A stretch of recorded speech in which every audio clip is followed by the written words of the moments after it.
The next morning, we're going on our final event of the New York City tour. Yes, the Circle Island boat ride. It takes just about 3 hours for the total trip around Manhattan, and it's really quite an eyeful. We're going to bring it all to you in the next 5 or 6 minutes so that you can enjoy it from the comfort of your living room and get a good glimpse and a gander at all these great buildings going by. Of course, the Empire State Building, that needle-nosed skyrocket on the skyline of Manhattan, almost always visible any place in the city. We ran into a lot of boat traffic out there on the river. The Jacob Javits Convention Center with a helicopter flying overhead, the Chrysler Building.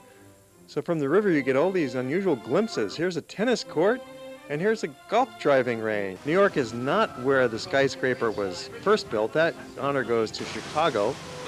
But shortly thereafter, New York City took over. The first skyscrapers were built in the 1890s, and they've been building them ever since.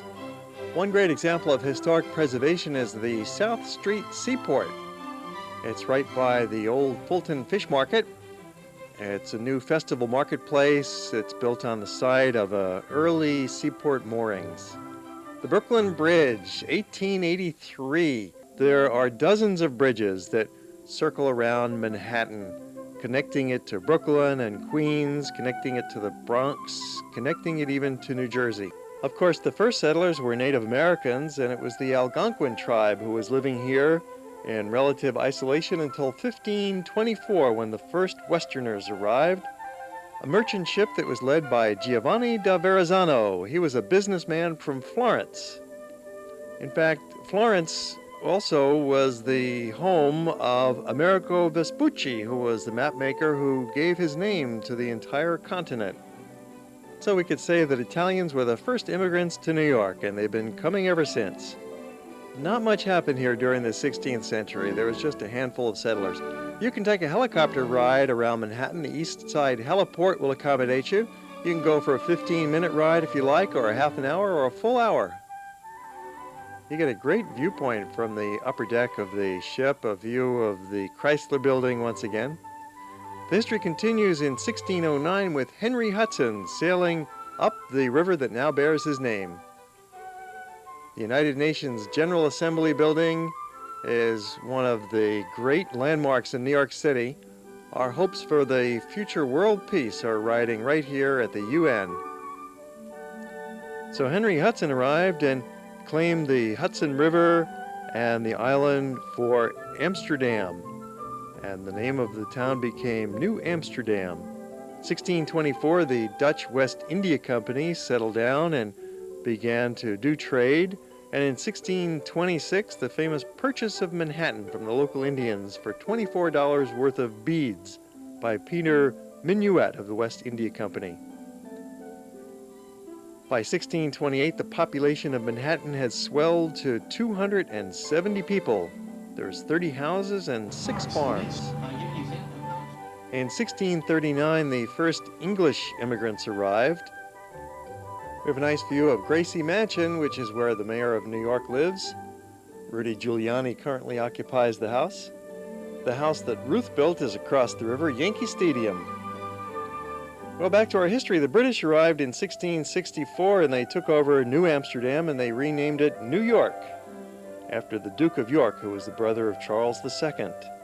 And the British more or less stayed in power. It switched back and forth with the Dutch a few times, but by 1674 the British were firmly entrenched.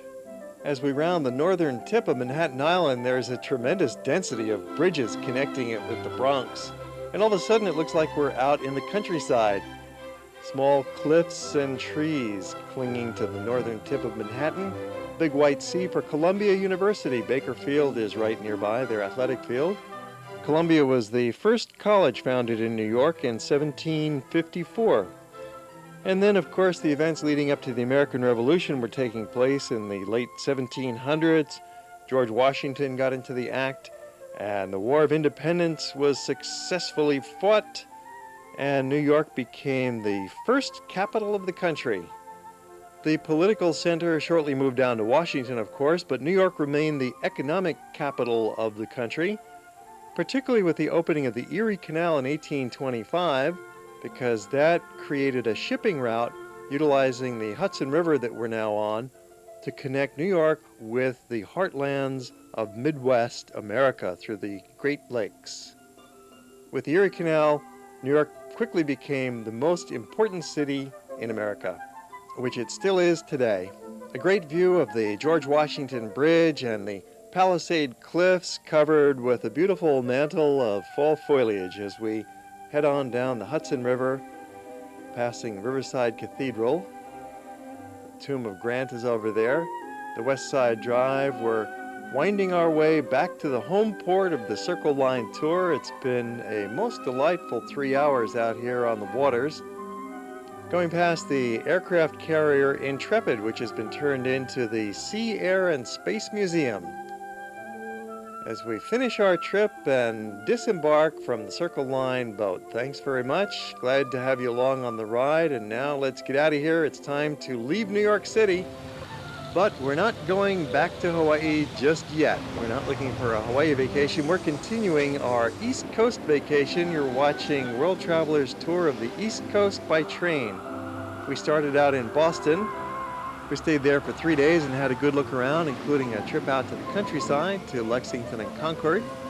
Then we traveled by Amtrak train down to New York City, where we've been for the last 5 days. Hope you've been tuned in to our World Traveler episodes that have taken you on a grand city tour. And now it's time to leave. We're heading to Philadelphia.